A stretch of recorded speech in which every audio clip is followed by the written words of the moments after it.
It looks like we now may know the cause of that fatal Uber crash that happened and I extensively covered a few weeks ago.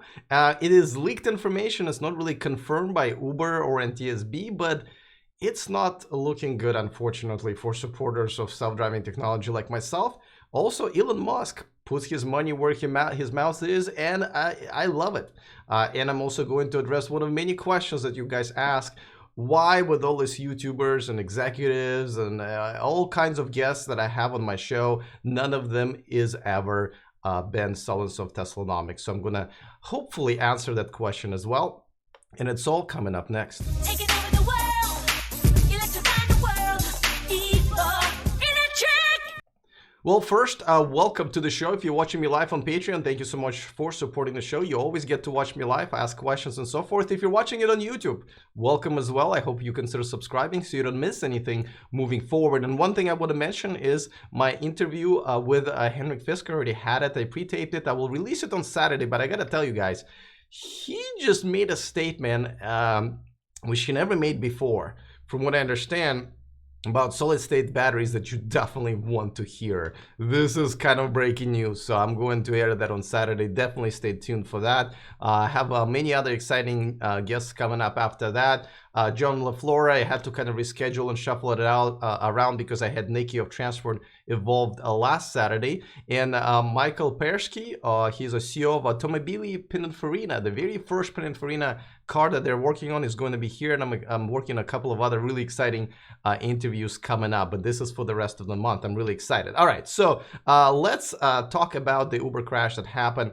And it looks like the information leaked. I guess a couple of sources close to the investigation, internal investigation that Uber's conducting, leaked it to the website called The Information, and they said that it looks like the hardware had functioned correctly. See, we all thought maybe the hardware, the LiDAR didn't see or was turned off. Apparently it functioned correctly. Apparently it saw the object, it saw the pedestrian, but it was the software. And I know this is like the worst case scenario.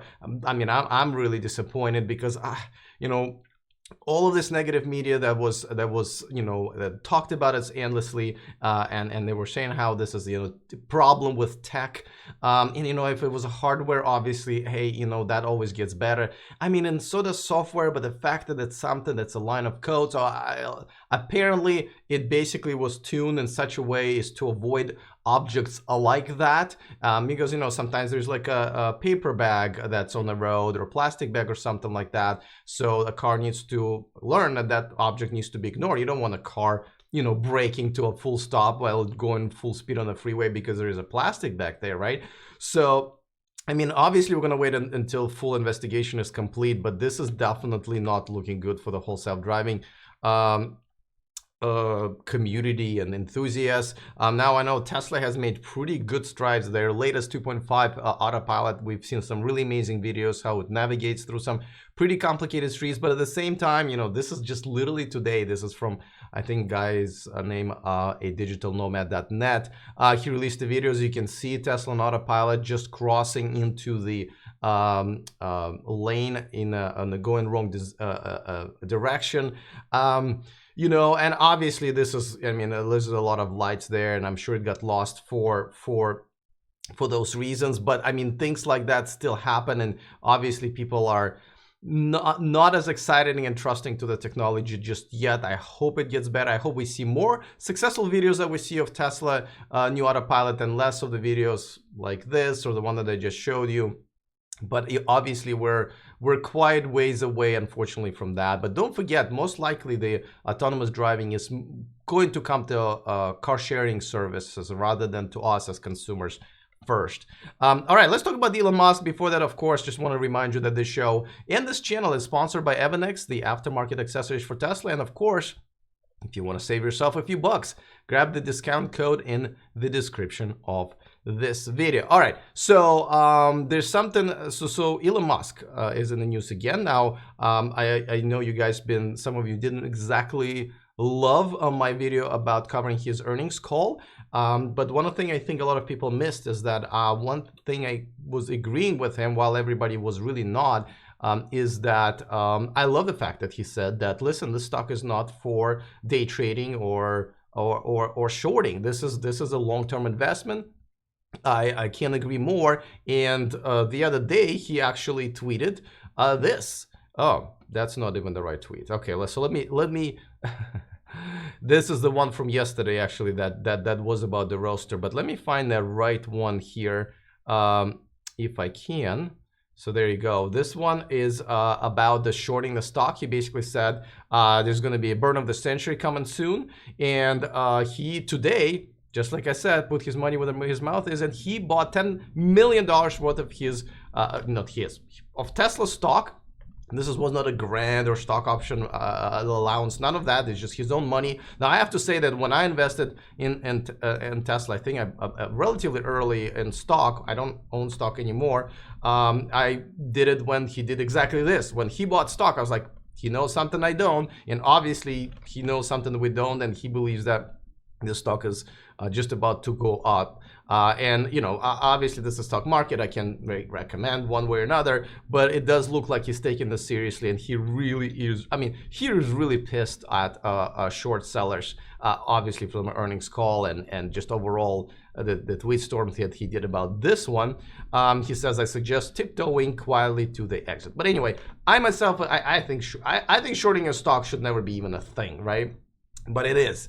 And again, obviously people can day trade all they want, but I myself, when I invest in Tesla, I invested long term, and you know, I waited for a while, and I had a very nice return on my investment. I still believe the stock is nowhere near where it's going to be, where Tesla is going to be. But yes, this stock is about right now is a story stock, and there's nothing wrong with it. Story stocks actually, I think, are exciting, and if you want to invest in the future, I think stocks like this is definitely something you should consider. Yeah, I love the fact that he actually just does what he says, and this is one of many great examples. By the way, I hope this doesn't come as a shock to a lot of you who believe Elon hater. I actually do more stories like this than I do stories about what I did about the earnings call. All right, well, let's move on to the comment of the day. In this one, you know, I get quite a lot. So let me just kind of try to address this, and I think I have even a nice picture here. So let me just get it. So this is about, you know, why is it that, well, I'm just going to read it. This is from Ryan. Do you think you'll ever have a guest interview of other Tesla YouTuber, Ben? Just curious on your perspective of him. So a few things. First of all, I have asked Ben over the last year or so to collaborate in one way or another at least a half a dozen of times that I remember. This was one of them. I kind of approached him at the Tesla event, the semi-truck event, and he declined every time. I don't know why. You know, as you guys probably, if you watch my show long enough, you know, I've had pretty much most Tesla and electric car YouTubers that you probably heard of. I mean, I did my third collaboration with Zach and Jesse of Now You Know. I had collaborated with Kim of Like Tesla, Patrick of Tesla Trip, Cayman Auto, you know, Cayman from there, Rich from Rich Rebuilds, Patrick from Tesla Trip. I mean, I pretty much a pretty good company of people, and of course, you know, I've had pretty, you know, big, you know, industry leaders on my show as well. I'm just about to release an interview, my second interview with Henrik Fisker, the CEO of Fisker.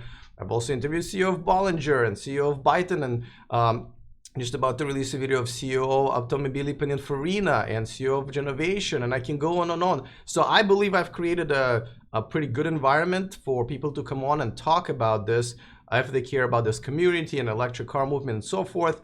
Why Ben is not that excited about doing this, I don't know.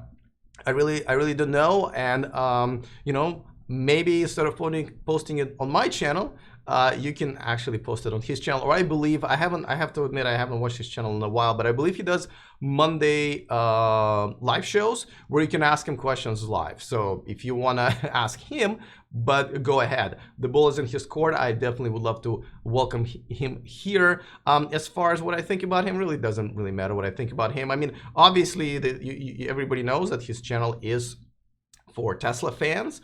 He mainly covers it in a positive light, which I would expect from a channel like that. He doesn't cover, you know, as many of other electric cars as, and again, that's perfectly fine. Obviously, he's made good money on using Tesla's name. There's pretty good chunk is still due to him in product as a Tesla roaster, right? For him promoting and selling millions of dollars worth of Tesla. So obviously, you know, it is a Tesla influenced, I guess, and biased channel, which is there's nothing wrong with that. I mean, if you're a Tesla fan and if you want to hear all the great things that Tesla Elon Musk does, do you never hear anything negative? That's one of the better channels for you to watch. Obviously, I believe that me and Ben are in the same boat. We're playing for the same team. We may not agree with some of the things, but I would love to have, let me put it this way, I would love to have him on the show, love him or hate him, because I think it's going to be a great conversation and a great benefit for this community. So my invitation is open to him